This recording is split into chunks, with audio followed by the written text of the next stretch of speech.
ఓం శ్రీ గురుభ్యో నమ. మంత్రద్రష్ట అంటే మంత్రాన్ని చూసిన వ్యక్తి మంత్రద్రష్ట. ఆనాటి ఆ ఋషులలో వాళ్ళ కథలలో చవణ మహర్షిది చెప్పడం జరుగుతుంది. గతంలో చెప్పిన వాటికి ఇది లింకు.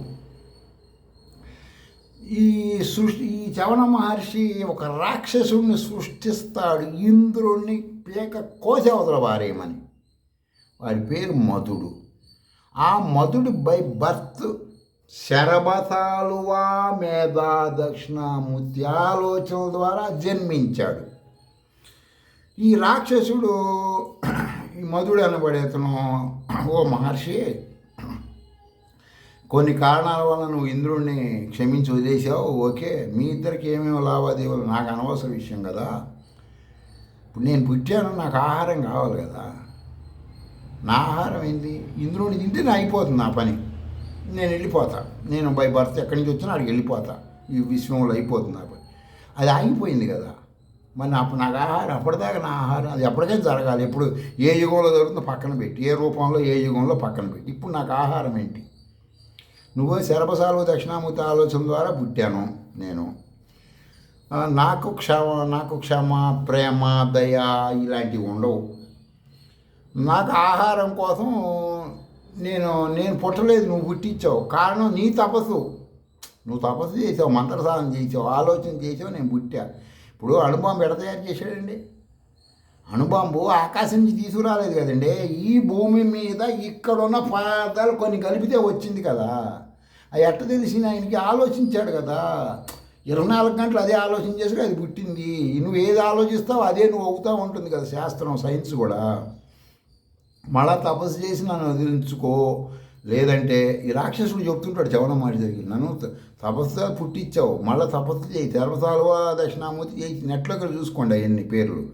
కాబట్టి ఇప్పుడు నువ్వు తపస్సు చేసి మళ్ళీ వదిలిచ్చు నన్ను, లేదా నాకు ఆహారం ఏర్పాటు చేయి. నువ్వు వదిలే, మీ ఇద్దరికి లావాదేవీలు నాకు అనవసరం అంటాడు. నాకు ఆహారం ఈ జన్మ ఉన్నంత వరకు ఇవ్వలేము. రాక్షసుడు అడుగుతుంటే ఓకేనా, నువ్వు కంగారు పడవాక అని ఆలోచించుకొని హడావుడి చేయవాక గబగ ఒళ్ళో పెట్టి దళ్ళో పెట్టి హడావుడి చేస్తా. వెయిట్ అండ్ సీ, ఇస్తా ఉండే ఆహారం. నీకు ఈ రోజు నుంచి కొన్ని స్థలాలు నీకు ఏర్పాటు చేస్తాను.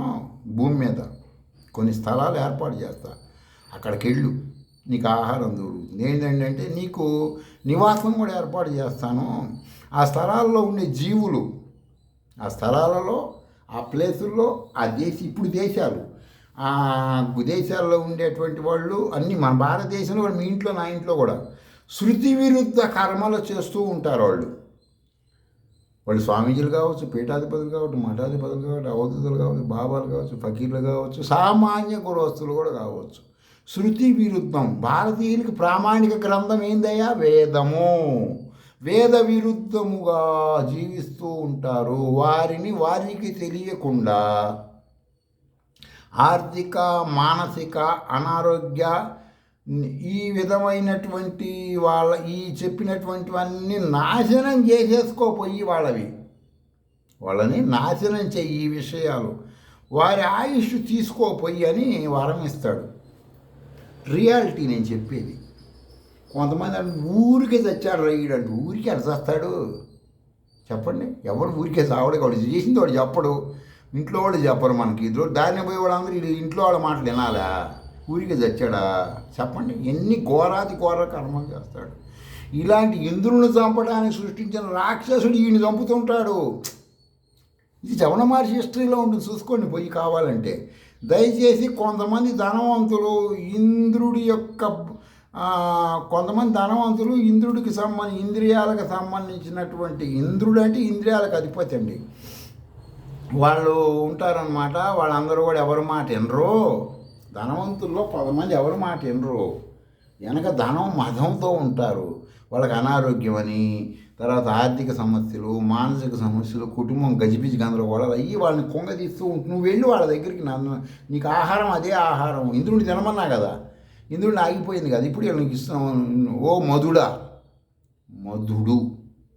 ఋషి ఏమంటున్నాడు? ఓ మధుడా, ఓ రాక్షస, నీకు మద్యం మాంసం యవ్వనంలో ఉండే స్త్రీ పురుషులు.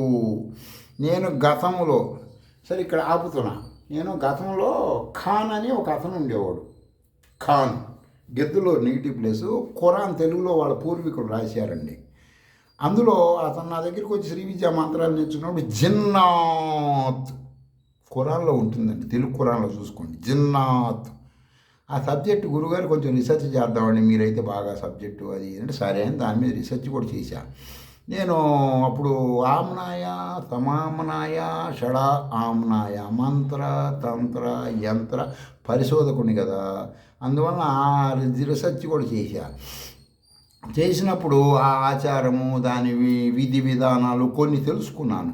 ఖురాన్ ద్వారా తెలుసుకోవటం వల్ల కొన్ని ఆలోచించాను. సరేలే యవ్వనంలో అప్పుడు దాని ప్రామాణికంగా నేను తెలుసుకున్న శృతి ప్రామాణికంగా రీసెర్చ్ పరంగా చెప్తున్నానండి. ఎట్లా ఇప్పుడు ఈ రాక్షసుడు వెళ్ళి ఈ ఋషి చెప్పినట్టుగా యవ్వనంలో ఉన్న స్త్రీలని క్యాచ్ ఎలా చేస్తాడు? ఇప్పుడు కనపడ్డు కదా, మరి ఈ స్త్రీలు జాగ్రత్త పడాలి కదా. అన్ని కులాల్లో స్త్రీలు వాళ్ళ శీలం కాపాడుకోవాలిగా, ఎలా? అప్పుడు నేను రీసెర్చ్లో తెలుసుకున్నా ఈ బ్రష్లు ఎట్లా అవుతారు, కరెక్ట్ ఎట్లా ఉండాలి. ఆధ్యాత్మిక కొంతమంది శృతి ప్రామాణిక ఆధ్యాత్మిక కుటుంబాల వాళ్ళు, శ్రీ విద్యోపాసకులు, శృతి ప్రామాణికంగా వేదము చదువుకొని సంధ్యావనం చేసి త్రికాలం ఉండేటువంటి ఆ కుటుంబాల వాళ్ళు అసుర సంధ్య వేళ అలంకరణ చేసుకోరు. అసుర సంధ్య వేళ అంటే తెలుసు కదండి, అసుర ఇక్కడ రాక్షసుడు మధుడు, ఆ రాక్షసుడు సంచరించే సమయంలో అలంకరణ చేసుకోకూడదండి. పెర్ఫ్యూమ్ కొట్టుకోవటం, ఆడవాళ్ళు మల్లెపూలు పెట్టుకోవటం, మంచి మంచి గంధాలు అవి చేసుకోరు, వాళ్ళు చేసుకోరు. ముఖ్యమైతే తప్ప, తప్పనిసరి అయితే తప్ప, పీక కోసి అంత అర్జెంట్ అయితే తప్ప వాష్రూముకి కూడా పోరోళ్ళు. ఎవరో శృతి ప్రామాణిక ఆ సమయంలో పోరు. అసుర సంధ్య వేళ అంటారు దాన్ని. ఎప్పుడు అనుకుంటున్నారు? సాయంత్రం సూర్యుడు చంద్రుడు వచ్చే సమయం అన్నమాట. ఆ అసుర సంధ్య వేళ సెక్స్ పరంగా, తర్వాత సైన్స్ పరంగా, తప్పు చెప్పాను, సైన్స్ పరంగా గ్రహాలు క్రాసింగ్ టైం అది. అసుర సంధ్య వేళ అంటే సూర్యుడు వెళ్ళి చంద్రుడు వచ్చేటప్పుడు గ్రహాలు క్రాసింగ్ జరుగుతుంటాయి. మీరు అంటా చూడండి, నా నా నా సైకిల్ ఇటు నుంచి వెళ్తుంది, ఆ బైక్ ఇటు నుంచి క్రాసింగ్ అయిందంటారు. అలా క్రాసింగ్ సమయం వీళ్ళిద్దరూ. అప్పుడు ఈ రాక్షసుడికి వరం ఇచ్చేసాడు, ఆ టైంలో వీళ్ళందరినీ క్యాచ్ చేసి పారే ఫుల్గా కూర్చొని. కాబట్టి శృతి విరుద్ధ ఆహార అలవాట్లు ఉన్న యవ్వనంలో స్త్రీలు చిత్తచాంద్యంతో మానసిక వైకల్యం కలగవచ్చు. ఆ సమయంలో వాష్రూమ్కి వెళ్ళినప్పుడు వాళ్ళకి మానసిక వైకల్యం వస్తుంది. అసుర సంధ్య వేళ డెకరేషన్ చేసుకుని అసలు పోకూడదండి పొరపాటును కూడా వాష్రూమ్కి. ఎందుకంటే ఇతను సంచరించే ప్లేస్లు ఇవన్నీ అతనికి వరం ఇచ్చాడు కదా, ఆ ఋషి ఇచ్చిన దాన్ని మనం తెలుసుకోవాలి కదా, తెలుసుకోకపోతే మనకి నష్టం కదా. అందుకే చూడండి, నువ్వు బాగా ఐస్ క్రీములు, మంచి మంచి బిర్యానీలు, తర్వాత నెత్తి మీద కూర్చోబెట్టుకొని ఆ పిల్ల ఉత్సపోతుంది అనుకోండి, చిన్నపిల్ల అయినా మా అమ్మాయి కదని తిప్పుతూ ఉంటావు. కొన్నాళ్ళ తర్వాత ఏం చేస్తుందంటే పోలీస్ స్టేషన్కి వెళ్ళి ఏమంటే మా నాన్న నన్ను కొడుతున్నాడు, నేను వాడిని లవ్ చేశాను, నీ మీద కేసు పెడతాను. ఆ అమ్మాయి తప్పు కాదండి. ఈ అసుర ప్రవృత్తి వలన ఆ అమ్మాయి లైంగిక పరంగా మిస్అండర్స్టాండ్ చేసుకోవటం వలన ఇక్కడ తప్పులు వాళ్ళుగా చేసింది మీరు చేస్తున్నారు. మీరు ఇప్పుడు ఇలాంటివి శృతుల్లోకి వెళ్తే తెలుస్తాయి కదా, మీరు తెలుసుకొని మీ పిల్లల్ని కట్టడి చేయాలి కదా. సాయంత్రం పూట 5-6 అవగానే శుభ్రంగా అమ్మాయి స్నానం చేసి శుభ్రం కూర్చో, ఇగో లలిత సహస్రనామం చదువుకుంటూ ఉండు, లేకపోతే శృతి ప్రామాణికమైనటువంటి ఇది చూడు అని చెప్పి అలాంటివి చెప్పాలి కదా. మీరేదో అంధపరంపర ఆధ్యాత్మికం ఆచరించినా అదేనా అధమాది అధమం పర్వాలేదు. ఆలోచించండి, బుద్ధి ఉపయోగించండి. తర్వాత ఈ రాక్షసుడు వీళ్ళతో ఈ జిన్నాతుల సబ్జెక్ట్లో కూడా ఇదే వస్తుంది. మీరు మళ్ళీ అక్కడ పక్కకి వెళ్ళామనుకో, జిన్నాతులు కూడా ఆ సమయంలో ఉంటారు. అంతకుమించి ఎక్కువ మాట్లాడటం బాగుండదు. సరే, ఈ రాక్షసుడు చెబుతాడు, నువ్వు పలానా మాంసం తినేవాడిని, మందాయేవాడిని, తర్వాత పలానా ఆడవాళ్ళు ఈ విధంగా ఉంటారు, పురుషులు కూడా ఇట్టుంటారు, వాళ్ళని క్యాచ్ చేసుకుని వాళ్ళని తినమంటే ఏంటి అనుకుంటున్నారు? వాళ్ళకి అనారోగ్యాలు కలిగిస్తూ ఉంటాడు అన్నమాట. ఇతనికి ఆహారం అది, వీళ్ళ ఆరోగ్యాన్ని తింటూ ఉంటాడు అతను. ఎవరి ఆరోగ్యాన్ని? యవ్వనంలో ఉన్న స్త్రీ పురుషుల ఆరోగ్యాన్ని మాంసాలు ఎప్పుడు పడితే అప్పుడు తినేవాళ్ళని, తర్వాత ఇక అంధ పరంపర ఆధ్యాత్మిక వాళ్ళందరినీ మళ్ళీ మృగముల యందు కొంతమంది అంటే శృతి విరుద్ధ ఆధ్యాత్మిక పౌరుల నేత్రాలలో కొంతమంది ఆధ్యాత్మిక నేత్రాలు చూడండి, ఆడవాళ్ళని క్యాచ్ చేసేసి ఈ రాక్షసుడు కళ్ళలోకి రంగం క్యాచ్ చేసి వాళ్ళని లోపలికి తీసుకెళ్ళి గదిలో గందరగోళం చేయగానే వాడు వీడియో తీసి పొద్దునే పలానా స్వామీజీ అని చెప్తుంటారు. ఇవన్నీ అవే శవణ మహర్షి హిస్టరీలో వస్తాయి ఇవన్నీ. అంటే ఇంత క్లారిటీగా రావు, నేను మీకు అర్థం అవ్వాలని చెబుతున్నా. ఆ నేత్రాల్లో ఉంటాడు ఇతను. ఎవరుంటారు? మధుడు. అతను మధుడు అనే రాక్షసుడు శవణ మహర్షి పుట్టించాడు కదా ఇంద్రుని చంపటానికి. శరభసాలు ఆ దక్షిణామూర్తుల యొక్క ఆలోచన ద్వారా పుట్టినోడు మధుడు. అందుకే మంత్రసాధన చేస్తే ఇవన్నీ మీ జోలికి రావు. వీరందరినీ ఆశ్రయించి ఉండు. శవణ మహర్షికి వరం ఇస్తాడు, అరే నువ్వు ఇంద్రుని చంపడానికి, మరి ఆయన చంపడం కుదరలేదు కొన్ని కారణాలతో, అవన్నీ చాలా డెప్త్ సబ్జెక్టులే. ఇప్పుడు నువ్వు వెళ్ళి శుభ్రంగా మందు తాగేవాళ్ళని, మాంసం తినేవాళ్ళని, శృంగారం చేసేవాళ్ళని, సాయంత్రం పూట బాత్రూంలో మేకప్ వేసుకొని బాత్రూంలో పోయేవాళ్ళని, వీళ్ళందరినీ నువ్వు వేసి పారేసేసి నీ ఇష్టం వచ్చినట్టు చేసుకోపో. వాళ్ళకి నువ్వు ఉన్నావని తెలియకుండా నేను వరం ఇస్తాను నీకు. నువ్వు ఉన్నావని వాళ్ళకి తెలియకుండా వాళ్ళందరినీ గుళ్ళు గోపురాలు తిప్పుతుంటాను, వాళ్ళు నేను చూసుకోలేరు. శృతుల్లోకి వెళ్ళరు ఎవరు, ఎవడో ఒకడు ఉంటాడు శృతుల్లో పోయినోడు, రామకృష్ణ పరమహంస లాంటి వాడు, సౌభాగ్య మంత్ర విద్యాపీఠం లాంటి వాడు ఎవడో ఒకడు శృతుల్లో పోతాడు. అందరు బోరు శృతుల్లోకి, నాకు దేవుడు ఇంట్లోకి వస్తున్నాడు, బాలత్రిపురసుందరుడు వచ్చింది, రాయరాజుడు వచ్చింది, రాయశ్యాములు, ఇలాంటి పులిహార మాటలు చెప్పి గుంజుకుంటూ ఉంటారు ప్రజల డబ్బులు. కాబట్టి వాళ్ళకి తెలియదు, ఇవన్నీ నీకు వరం ఇస్తున్నాను వాళ్ళకి తెలియకుండా ఉంటామని వెళ్ళి క్యాచ్ చేయి వీళ్ళందరినీ. నీ ప్రేరణ వలన శృతి విరుద్ధమైన కర్మలు చేస్తూ, ఉదాహరణకి కొంతమంది స్త్రీలు పురుషులు నీకు ఇందా చెప్పాను కదా, ఆ విధంగా వాళ్ళు స్వయం తృప్తి పొందుతూ ఉంటారు ఈ రాక్షసుడు వలన. మీకు సైన్స్ పరంగా కూడా ఇంకో విషయం తెలుసండి, చాలామందికి మానసిక ప్రశాంతత రావచ్చు, కానీ ఇది స్వయం తృప్తి వలన ఆయుష్ తగ్గిపోయిద్దండి. సైన్స్ చెప్పదు, భయపడతారు, కంగారు పడతారు. ప్రజలకు భయం ఎక్కువ ఉంటుంది కదా, ఫోబియా అంటారు కదా, భయపడతారు. ఏం భయపడి చంపటం ఎందుకులే అని. శృతుల్లో అయితే రియాలిటీగా ఉంటుంది కదా. ఇప్పుడు బ్రీతింగు బాగా స్పీడ్గా, ఇప్పుడు నేను మీతో ఈ వీడియో చేస్తున్నప్పుడు చాలా తక్కువ సార్లు బ్రీతింగ్ తీసుకుంటాను, నోటితో మాడుతున్నా కదా కంటిన్యూషన్గా. అర్థమైందండి? కొంత మంత్రసారం చేస్తున్నప్పుడు బ్రీతింగ్ స్లోగా తీసుకుంటుంటారు. రన్నింగ్ చేసేవాడు బ్రీతింగ్ బాగా తీసుకుంటుంటాడు. ఆ విధంగా సెక్స్ ఆలోచన చేసేవాడు, స్వయం తృప్తి వాడు బ్రీతింగ్ బాగా తీసుకుంటాడు. బ్రీతింగ్ ఎక్కువ తీసుకుంటే బ్లడ్ పంపింగ్ ఎక్కువ అవుతుంది. ఒకవేళ బీపీ ఉన్నవాడికైతే చాలా డిస్టర్బెన్స్, బాత్రూంలో చచ్చారు, గుండె బగిలంటే ఇలాంటివే, ఇవన్నీ చండాలం ఉంటాయి చెప్పుకుంటే. తర్వాత బీపీ లేనివాడికి బీపీ పెరిగిద్ది. ఇప్పుడు చూడండి, లైంగికమైనటువంటి భావ ప్రాప్తి కలిగే సమయంలో బీపీ చెక్ చేసుకోమనండి ఎవరినైనా, వాడు చేయడు సెక్స్, ఇంకమ్మో నాకు వద్దులే బాబాయ్ అంటాడు. బ్లడ్ ప్రెషర్ పెరుగుతుంది. దానిలో ఇన్ని సంగతులు ఉన్నాయండి. నేను చెప్పేవని నమ్మద్దు. శృతి, ఆయుర్వేదం, వస్తుగుణ దీపికి వెళ్ళండి, అందులో కూడా ఉంటుంది, అన్నీ చూసుకోండి. సరే, ఇంకా అంతటితో ఆపుతా ఆ సబ్జెక్టు. సరే, చాలామంది శృతి విరుద్ధంగా మానవులు ఉండిపోవడం, కానీ నేను కలియుగంలో 3 పూట్ల ఆహారం వీళ్ళ వలన, నీకు ఆహారం 3 పూట్ల వీళ్ళ వలనే కలుగుతుందా మధువు అని శవణ మహర్షికి వరం ఇచ్చేస్తాడు. అయితే హెచ్చరిక చేస్తాడు, పంపించేటప్పుడు ఆశ్రమం నుంచి పంపించేటప్పుడు పిలుస్తాడు. ఒక మాట గుర్తుపెట్టుకో, శృతి ప్రామాణికమైన శ్రీ విద్యాల జోలికి పోవాక వాళ్ళతో పెట్టుకున్నావు అనుకో, త్రిమూర్తులనే 30 తిప్పలు పెడతారు వాళ్ళు, నిన్ను నన్ను కాదు. కాబట్టి నువ్వు వాళ్ళ జోలికి పోవాక వాళ్ళు పరబ్రహ్మ స్వరూపులు, నీకు కష్టాలు అని చెప్పి హెచ్చరించి ఆ రాక్షసుడిని పంపించేస్తాడు. ఇంద్రుడు సాటున ఉంటాడు ఈ లోపల. ఈ రాక్షసుడు బాని తప్పించుకోవడానికి ఈయనే. ఇప్పుడు ఎవడు విష్ణుమూర్తి చక్రం వదిలితే ఆ విష్ణుమూర్తి ఆ చక్రం ఆపుతాడు, ఎవడి వల్ల కాదన్నట్టుగా ఏదో కథల్లో కూడా ఉంటాయి చూడండి. ఆ విధంగా ఆశ్రమాలు దొంగసాటును దక్కుంటాడు. భార్య కాళ్ళ దగ్గర కూర్చొని, అమ్మ 10 వేల తల్లి అన్నం పెడతాను, మీ ఆయన రాక్షసుడు వెళ్ళిపోగానే బతుకు జీవుడానికి ఈయన కూడా ఇంద్రలోకానికి పోతాడు. ఎవరు? ఇంద్రుడు. శవణ మహర్షి హిస్టరీలో ఇవి ఉంటే చిన్న చిన్న మార్పులు చేర్పులుగా చెబుతున్నాను మీకు నేను. సరే, స్వర్గానికి వెళ్తాడు. అప్పటి నుంచి అశ్విని దేవతలకు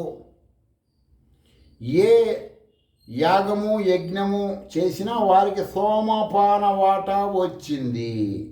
ప్రతి వైద్యుడు చవన మహర్షికి దండం పెట్టుకోవాలి నిద్ర లేవంగానే. అప్పుడు వాడి వృత్తిలో అఖండం అనంతమైన స్థితికి వెళ్తాడు. నేను చెప్పింది నమ్మక్కర్లా. మీ ఫోన్ ఉపయోగించి చవన మహర్షి హిస్టరీకి వెళ్ళి తెలుసుకొని చేయండి. అశ్విని దేవతల వలన ఇంద్రుడు ఎన్ని ఉపాయాలు అశ్విని దేవతలకి ఈ చవన మహర్షి చేయటం వలన ఇంద్రుడు అప్పటి నుంచి ఈ మహర్షి మీద కసి పెట్టుకుంటాడు ఆ మనసులో. మానవుల్లోనే కాదు, దేవతలు కూడా ఉంటుంది. ఈ మహర్షిని ఏదైనా చేయాలని ఎన్నో ప్రయత్నాలు చేస్తాడు ఈ మహర్షిని. ఇంద్రుడు చేసిన ఇంద్ర విద్య దేవతల మీద ఉన్న అభిమానంతో ఇంద్రుడు చేసిన పంచదశి మాత్రం ఉంటుంది కదండి, దానికి అంగన్యాస కరన్యాసాలు ఉంటాయి కదా. అందువలన ఇవన్నీ ఋషికి తెలుసు కదా, అతను మంత్రద్రష్ట కదా. ఇంద్రుడు అజ్ఞానం అవిద్యతో చేస్తున్నాడు ఈ తప్పులు, అందుకని క్షమిస్తుంటాడు. ఎన్ని ఘోరాలు చేసినా ఎన్ని పాపాలు చేసినా సావనీలే. మనం ఇప్పుడు వాడిని చంపామంటే మళ్ళీ ఇంకో ఇంద్రుడిని పెట్టాలి ఆ పోస్టులో. ఈ రాక్షసుడి దెబ్బకే మనకి తలగా నొప్పి వచ్చింది. ఇప్పుడు ఆ ఇంద్రుడిని చంపడం ఇది అశ్విని దేవత నేనేది అవమానంగా ఉండటానికి ఏమో అశ్విని దేవతలు చేశారు. వాళ్ళ కోసమేమో నేను ఈ సోమపానం చేసి వాళ్ళకి వాటా ఇప్పించా. వాళ్ళకి కర్మలు చూడండి, వాళ్ళకి వాటా ఇప్పించిన ఇంద్రుడు గాడేమో నన్ను చంపడానికి వచ్చాడు. వీళ్ళని చంపడానికి మళ్ళా తెలవతాలు దక్షిణామూర్తి ఇద్దరు హెల్ప్ తీసుకున్నా. వీళ్ళిద్దరి వలన వీడొచ్చి ఏమో కాళ్ళు గడాలు పడుకుని మావిడ కాళ్ళు పట్టుకుని వదిలిపెడతారు. సరే పెళ్ళం మాట వినాలి కాబట్టి తప్పదు కాబట్టి ఎట్టగొట్ట తప్పించుకుందాం. వీళ్ళని ఇక నుంచి కలియుగంలో అంత పరంపర ఆధ్యాత్మిక వాళ్ళ మీద తోలేద్దాం వీడిని. ఎందుకంటే శృతుల మీదకి పోతే పాపం కదా, ఆయనకి తెలుసు కదా. శృతుల జోలికి పోయిన వాళ్ళ జోలికి పోకూడదు పాపం. మరేం చేయాలి? ఏది పడితే అది తింటుంటారు, ఎప్పుడు పడితే అప్పుడు తింటుంటారు, ఎప్పుడు పడితే అప్పుడు తాగుతుంటారు, ఎప్పుడు పడితే అప్పుడు తలుపులు వేసుకుని బాత్రూంలో పోయి అన్నీ ఉంటాయి కదా. వీళ్ళందరినీ వేసేసుకోపోవని పంపించేద్దాం. పాపం కూడా కాదు అది, కొంత భూమికి భారం తగ్గుతుంది అని స్కెచ్లు వేసేస్తాడు ఆయన. సరే, భార్య అయిన సుకన్య ఓ మంత్రద్రష్ట అయినటువంటి వీళ్ళ పేర్లు ఉద్ధరించాలని ఇప్పుడు భార్య ఈయన వాళ్ళ భర్తపై ఇప్పుడులా కాదండి. ఇప్పుడు మొగుడు పక్కకు పోగానే ఇంకొని పిలిచి వెనక నుంచి మొగుడికి ముక్కుల్లో ఏదో ముందో కింద పోయి జావు కొట్టేసి అయ్యో ఈయన ఏడవటం టీవీలో చూపి ఇట్లాంటి సాంప్రదాయాలు తెలియవు వాళ్ళకి. శృతుల గురించి తెలిసిన వాళ్ళు చేయరు కదా. సరే, భర్త పేరు భూమి ఉన్నంత వరకు నా భర్త పేరు ఉండాలి, ఎట్ట చేయాలి అని చెప్పి ఆలోచించి వస్తుంది అన్నమాట. రాత్రిపూట కాళ్ళు పిసుకుతూ ఏమంటే ఒక వరం కోరుకుంటానండి, శృతి ప్రామాణికంగా అయితే ఇస్తా కోరుకోమంటాడు. నీకు క్షత్రియ కన్యం కదా, నీకు అన్నీ చేశాను నేను ఆల్రెడీ. పాతివ్రత్యము భూమి ఉన్నంతవరకు నీ పేరు ఉండేది చేశాను. మంత్ర ఋషిక అనే టైపులో కోరుకోవాలి, నీకు చేసిన ఇస్తాను, శృతి ప్రామాణికంగా అయి ఉండాలి. సరేనండి, నాకు భూమి ఉన్నంత వరకు మీ పేరు నిలబడే కొడుకులు కావాలి, తాత తండ్రి వీడి పేరు ముగ్గురు సృష్టి స్థితి లయలు 3 కాలాలు వీడి పేరు మారుమోగిపోవాలి. ఆ శృతి ప్రామాణికం వాళ్ళ దృష్టిలో. అంటే తప్పకుండా ఇస్తాపో, నువ్వు అడిగింది కరెక్ట్ వరం నేను ఇస్తాపో అని ఇస్తాడు. ఆ వరం వలన 3 పిల్లలగా ఉంటుంది. ఎవరు? సుకన్య 3 పిల్లలగా ఉంటుంది. మహాతపస్సంపన్నులైన తండ్రి, మహాతపస్సంపూర్ణ తండ్రితో విరోధం పెట్టుకుంటాడు అన్నమాట ఎవరో ఇంద్రుడు. అలాంటి ఇంద్రుడికి రాక్షస సంహారం కోసం తన వెన్నుముక్కని ఆయుధముగా ఇచ్చిన కొడుకుని కన్నటువంటి మహాపతివ్రత సుకన్య. ఇప్పుడోళ్ళ కాదండి, భృగు మహర్షి కుమారుడు దధీచి అన్నమాట అతని పేరు. అర్థమైందండి? అతను తాతగారేమో భృగు మహర్షి విష్ణుమూర్తిని గుండెల మీద ఎగిరిపోతుంది అన్నాడు అంట. అది తర్వాత అది వేరే విషయం. తండ్రి చూడబోతేనేమో సర్వసారం దక్షిణామూర్తిని పిలిచి ఇంటి బయట కట్టి పారేదో రాక్షసుడిని తెచ్చి మొత్తం గందరగోళం చేసి యావత్ మానవ లోకాల్లో శృతి విరుద్ధం ఉండే వాళ్ళందరికీ పనిష్మెంట్ ఇచ్చాడు. భృగు మహర్షి మనవడు దద్దచ్చి తన ఎన్నుముకని తండ్రి పీక కోయాలనుకున్న వాడికి అది ఎన్నుముక ఇచ్చి ఇది ఆయుధంగా వాడుకొని దేవతల తరఫున పోరాడి విజయం సాధించని ఇచ్చినటువంటి కొడుకుని అనుగ్రహించాడు. ఎంత ఉదార ధర్మస్వరూపులో శృతి ప్రామాణిక ఆధ్యాత్మికం ఆలోచించండి. తండ్రి యొక్క గొప్పతనం ఇది. వంశ చరిత్ర అంటే ఇది. నేడు తండ్రిని చంపి ఉరేసుకొని చంపేసి పీకలు కోసి ఉన్నాస్తి కబ్జా చేసి పెళ్ళానికి పిల్లలకి పెట్టాలి అనేటువంటి జారుడు బిడ్డలు కలిగిన దేశంలో శృతుల జ్ఞానం ఉండలేదు. కానీ ఉంటే అలా చేస్తారా? శృతి జ్ఞానం అంటే ఏంటి ఆలోచించండి. బ్రహ్మో ఉపనిషత్తు స్వరూపిణి. నిండు నూరేళ్ళు వాడు కోరుకున్నంత వరకు భీష్ముడిలాగా బతికేటువంటి ఆధ్యాత్మికం శృతి ప్రామాణికం. ఆలోచించండి, ఆచరించండి. స్వస్తి.